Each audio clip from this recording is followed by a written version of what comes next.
Hello guys, welcome back my YouTube channel AKS classes पर। जैसा कि मैथ्स की क्लास भी मैं ही लेता हूँ और बेटा इंग्लिश और साइंस की क्लास भी मैं ही लूँगा। ठीक है, और आपके 10th क्लास की मैं पूरी तैयारी करवाऊँगा। ठीक है, जुड़े रहें मेरे साथ मेरे यूट्यूब चैनल एकेएस क्लासेस पर और आपको सब्जेक्ट वाइज सब्जेक्ट, ठीक है, हर एक सब्जेक्ट की तैयारी बड़ा बारीकियों से बहुत ही अच्छे तरीके से कराऊंगा। जैसा कि आप देख रहे होंगे बेटा कि आपका आज ग्रामर का पहला चैप्टर, या ऐसा कह सकते हैं हम कि ग्रामर का पहला, ठीक है, अ, हिस्सा, या ऐसा कह सकते हैं पार्ट्स, नरेशन। ठीक है, वो बेटा मैं आपको पढ़ाने जा रहा हूँ। तो जानकारी के लिए बेटा बता दूं कि नरेशन जो होते हैं वो होते क्या हैं। ठीक है, नरेशन का मतलब होता है बेटा कोई ऐसी बात, ठीक है, कोई ऐसी बात जो बेटा आप देख रहे होंगे, इसके आगे लिखा है डायरेक्ट एंड इनडायरेक्ट। डायरेक्ट का मतलब होता है बेटा किसी को हम कोई बात डायरेक्ट कहते हैं। ठीक है, और इनडायरेक्ट का मतलब होता है बेटा किसी को हम बढ़ा चढ़ा के बात कहें। ठीक है, तो ज्यादा देर ना करते हुए तो बेटा इसमें नरेशन पर हम कुछ महत्वपूर्ण चीजें बताना चाहेंगे कि आप नरेशन अगर शुरुआत करेंगे तो उसकी बेसिक सी चीजें कुछ पता होना अनिवार्य है। तो बेटा जैसा कि आप सेंटेंस में लिख रहा हूं, मैंने लिखा ही शैड, कामा इन्वर्ट कामा लगा के, ठीक है, उसके आगे लिख लेते हैं बेटा I am going to school. ठीक है, I am going to school.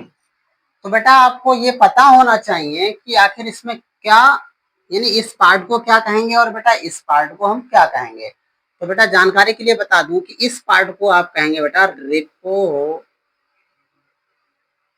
Reported, sorry, reporting verb. ठीक, क्या कहेंगे बेटा, रिपोर्टिंग वर्ब कहते हैं इस हिस्से को, और इस हिस्से को बेटा कहते हैं रिपोर्टेड स्पीच। ठीक है, ये बात बेटा कॉमन सी है जो सभी को आपको पता होनी चाहिए। ठीक, क्योंकि इसी के आधार पे आपके बेटा सारे रूल्स फॉलो किए जाते हैं। ठीक है, अब आपको बेटा बताना चाहूंगा कि जो डायरेक्ट से इनडायरेक्ट होती है वो बेटा कितने प्रकार के टेंसेस की बनाई जाती है। ठीक है, मेरे साथ जुड़े रहें और बेटा एक एक पॉइंट को नोट करने की कोशिश करें। ठीक, क्या ये बात याद रहेगी? फिर बाद में बेटा रिपोर्टिंग वर्ब के नियम और रिपोर्टेड स्पीच के नियम अलग अलग पढ़ेंगे। ठीक, अब आप बेटा देख रहे होंगे, मैंने अभी कहा कि नोट करके लिख लेते हैं कि डायरेक्ट से इनडायरेक्ट हम लिखेंगे बेटा डायरेक्ट से इनडायरेक्ट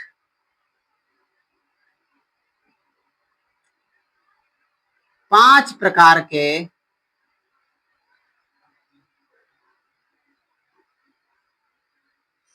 ठीक है, 5 प्रकार के वाक्यों की बनती है। 5 प्रकार के वाक्यों की बनती है। ठीक, वो कौन से बेटा 5 प्रकार हैं, आइए देखते हैं।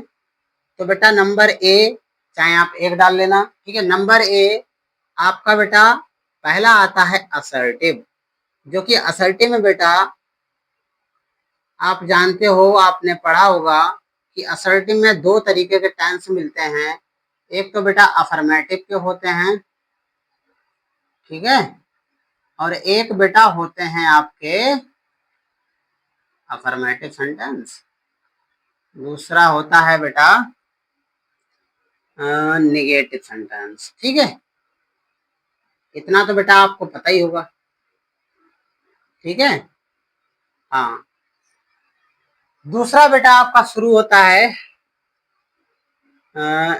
Interrogative sentence. ये भी आप लोगों को आपकी क्लास में आपके मैडम या सर ने अवश्य पढ़ाए होंगे, राइट।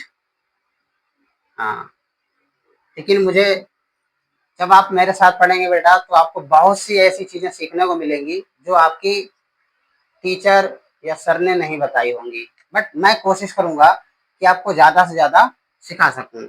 सी आपका आता है बेटा इम्पेरेटिव सेंटेंस, राइट? ठीक है। और चौथा बेटा जो आपका आता है वो होता है एक्सक्लामेटरी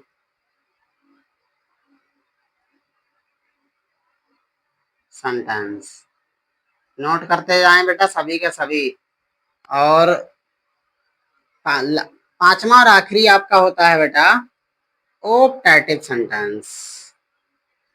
ऑप्टेटिव सेंटेंस सभी नोट कर रहे हैं बेटा बराबर? ठीक है, नोट कर लो। नोट हो गया होगा? ठीक है। तो ये बेटा आपके 5 प्रकार के होते हैं, assertive, interrogative, imperative, exclamatory sentence और ऑप्टेटिव सेंटेंस। ठीक। हर एक सेंटेंस चाहे आप बेटा कोई सा भी ले लो तो हर एक सेंटेंस में बेटा एक रिपोर्टिंग वर्ब होगी और एक बेटा रिपोर्टेड स्पीच होगा। फिर चाहे तो आप इधर लिखा हो दिखाई देगा आपको या बेटा आपको इधर लिखा दिखाई देगा इन्वर्टेड कामा वाला। जो बेटा रिपोर्टेड स्पीच होती है वो आपकी इन्वर्टेड कामा में दी होती है। ठीक है। और जो रिपोर्टिंग वर्ब होती है वो आपकी बेटा कामा के सहायता से लिखी हुई होती है। ठीक है, अधिक से अधिक चांस होते हैं। ठीक। तो इनकी बेटा पहचान के लिए कैसे याद रखें?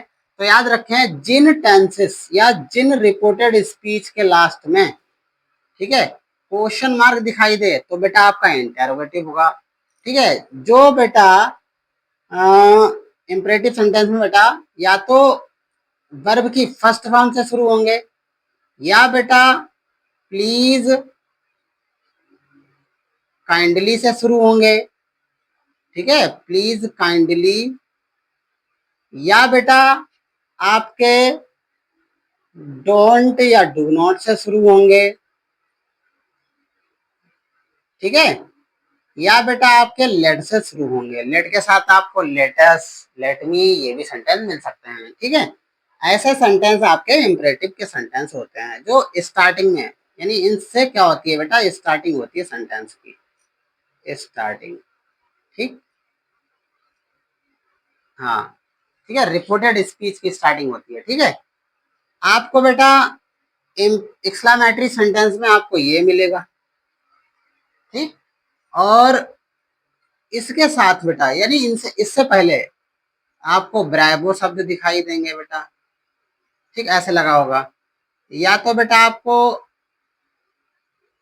अलास दिखाई देगा बेटा, इसे आप अलास भी पढ़ सकते हो, एलएस भी पढ़ सकते हो। ठीक है, आपको बेटा इसमें वेल्डन भी दिखाई देगा।